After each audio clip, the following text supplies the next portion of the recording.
Trucks often figure in accidents these days. May it be mechanical, like brake failure, to human error or driver error. Lately, a bridge collapsed due to overweight trucks despite clear signs saying the bridge was for light vehicle use only. Motorists using the NLEX have to bear bumper-to-bumper traffic from Balintawak to Maykawayan after a truck with a high load hit the Marilao Interchange Bridge, which is now being repaired. We also see in the news truck-related accidents which led to deaths and damage to property. Now let's discuss this in depth with Maria Zapata, President of the Confederation of Truckers Association of the Philippines. Good evening to you and welcome to the big story. First of all, ma'am, may we know how you regulate your members? Are there penalties that you apply on erring owners? Yes. If But most especially the drivers, we are calling the attention of the operators to really have a for the driver to have a nice attitude at the road. But simply because it's accident, and sometimes, as you always hear from the news, na nagkakaroon ng breakdown ang brake or natutulog ang ating mga driver nakatulog. So that's the problem, really na unavoidable. But as much as possible, we wanted to be safe from any accident.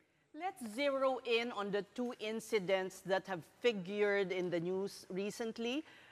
The owner of the truck in the Cabangan Bridge is a member of the Confederation po? Yes, So, they are. what measures have you done to prevent? Because clearly there was a violation because signs were prominent that the bridge was still for use of light vehicles only.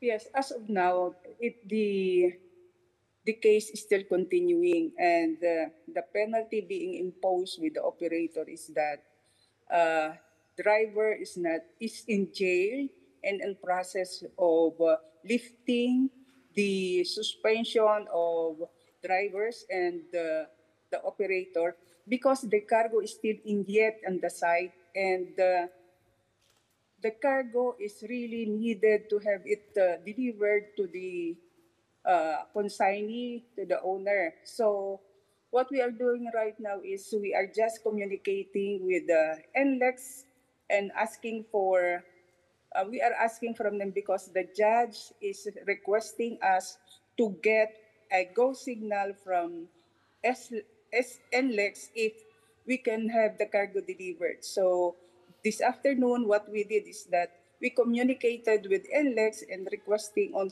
how we can participate and how we can resolve and how we can help the or we can address the Ma'am, situation. are you referring to the Marilao accident or the Cabagan Isabela accident? Ah, Marilao, All right. Marilao.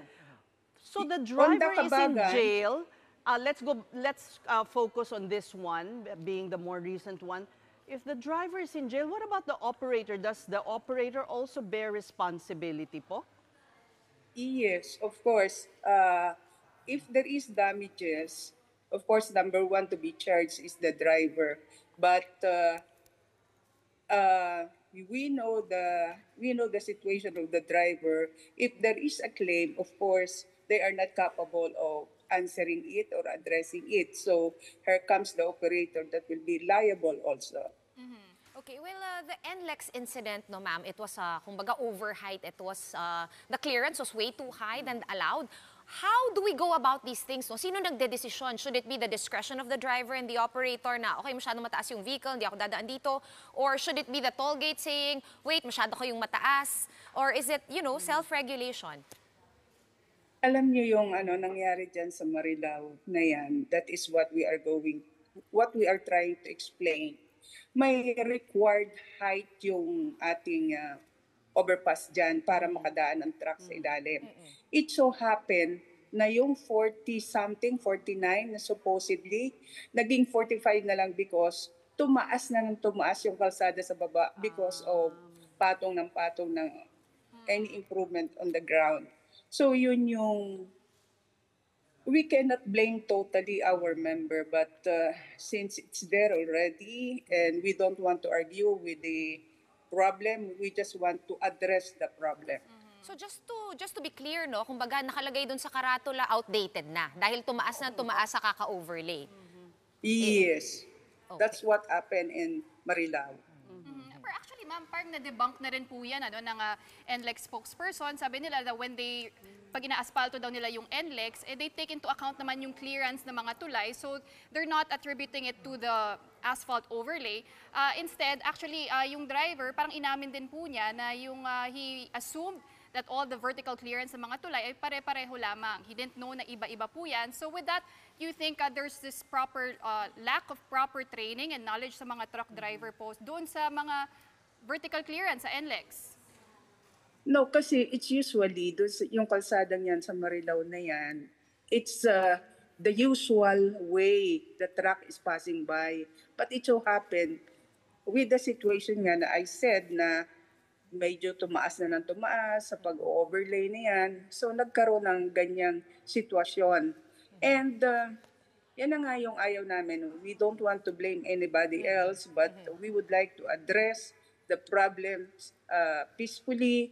And nung mangyari naman yun, we never had a chance to be participative of the investigation. So kung sinasabi nila na hindi totoo yun, wala kami doon sa site para malaman talaga yung height condition ng ating pinag-uusapang problema. But you're saying the operator and the Confederation is now agreeable to bear the responsibility of the accident? Yes. But as I said, we are making an arrangement with NLEX on how we can help our operator in a way balanced to both parties. Okay. Doon naman sa balikan natin yung nangyari sa Isabela, no, because nagulat talaga yung lahat. In that case, that was an overloading. We spoke to the designer of the bridge. He stands by na yung bridge ay may 50% overloading allowance na factored in. Ang pinopoint out niya ay yung overloading ng truck. So, I did some research and the RA 8794, no, yung Motor Vehicles Users Charge Law, and that in there is included the anti-overloading law. So, base sa nalalaman ninyo dun sa mga truck, first of all, member din po ba sila ng CTAP? Yeah, yung nangyari nangyari sa pagbagsak sa tulay, hindi namin member yun kasi graba ang kanilang karga. Ang mostly of our members are port-related operators at the port. But then, magandang pag-usapan yun dahil sinasabi nila overloaded in the sense na 100 tons ang karga ng truck. But in my 45 years in the transport, parang ngayon lang ako nakarinig ng may truck na may capacity na magkarga ng 100 tons. Normally, ang aming na overload na kargamento is 60 to 70 tons only. So as far as you know, yung kumbaga yung pinaka-modern truck existing right now, ang pinaka-heavy load na kaya buhatin is nasa 60 to 70 tons. Yes, based on my knowledge. Pero may mga super trucks na po daw ngayon na that can carry above 60, like you said. It's Not in like the this, business. what you have mentioned, the overloading act. Supposedly, that is the best law for the tracker because kung ang aming karga is lesser, magaan, that will be good for the maintenance of our unit. So if really anybody is serious in implementing this, dapat talaga gumawa ng serious approach to this. Okay. Kasi ang nangyayari sa amin, yung mga overloading, paparahin kami ng mga enforcers at sasabihin, overloaded kami doon sa based on their mga weighing scale, no? But after kami ma-penalize, matanggal ang plaka, matikitan ng driver, magbayad kami ng 2,500 ay patatakbuhin pa rin. So, where is the implementation of the law? Ang aming nire-recommend talaga, kung may huling ganon, may enforcer talagang nagsasabi na overloaded, don't I-hold. let go the truck I-hold. with the cargo overloaded. You're willing to suffer that consequence. Come again? Willing po ang mga truckers and members of your association to suffer that consequence na ma-hold. Na Na ma-hold po, hindi, sabi nyo, hindi ngayon ang kalakaran pinapaandar kahit overloaded. Pero willing po kayo para isabatas na nga yan, maging klaro ang penalty. Yes, very much because that is favorable for us. Kasi the lesser load for us is the better for us. We can save on the consumption of diesel and the tires usage. If that is so, who is responsible for overloading if not the operator? Is it the workers? The drivers? No, it's the PWH. So they should man? Ano, paano po ba yung system? Yes, what Clear, would you wala kami recommend? experience, Oo yun nga eh. Pag kunyari may tulay na malalaki, no? Like say you're driving big trucks outside of Metro Manila, outside the NCR, mga national highway po yan. Meron po bang mga nakabantay? Syempre kami usually nasa light vehicles, hindi naman namin pinapansin na kung may nagbabantay doon. Pero meron po bang mga tauhan ng DPWH? In every checkpoint of overloading, may DPWH yun. In cooperation with the LTO and the local enforcement unit, no? So, ang sinasabi nyo kung sa lahat ng kalsada maraming nagbabantay na mga tao or enforcers, alam nyo yan lagi ang problema namin. Pagka mga outports at saka out-of-town trips, talagang nagpapadala kami ng mga additional budget for the driver dahil lagi kaming ini-stop dyan looking for something. Yan, and yet ito yung mga dapat na bantayan at helpful, bakit nakalusot ito? Siguro before anything else, no, we should correct the misconception na isang truck lang yung nakapagpatumba doon sa Kabagan Bridge. It was actually 3 trucks with a combined weight of 100 plus tons.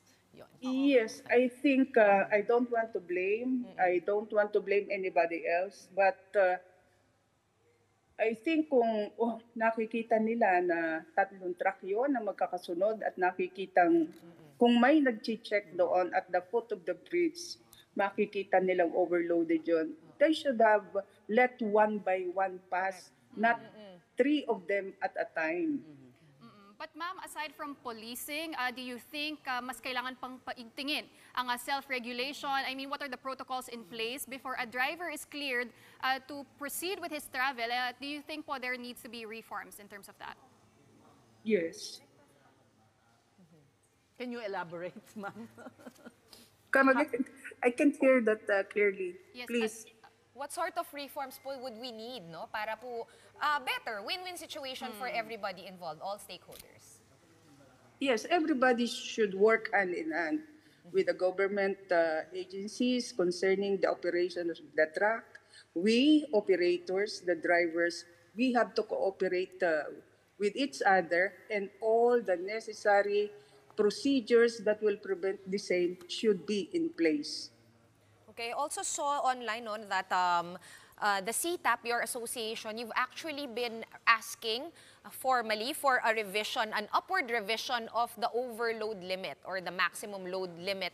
How could this affect, no, given na yung bridge code natin may maximum weight limit lang, if na-grant po itong increase in overweight limit, pasok pa rin po ba sa bridge code natin? Oh, well, that I cannot answer you well with the capacity of the bridge, no?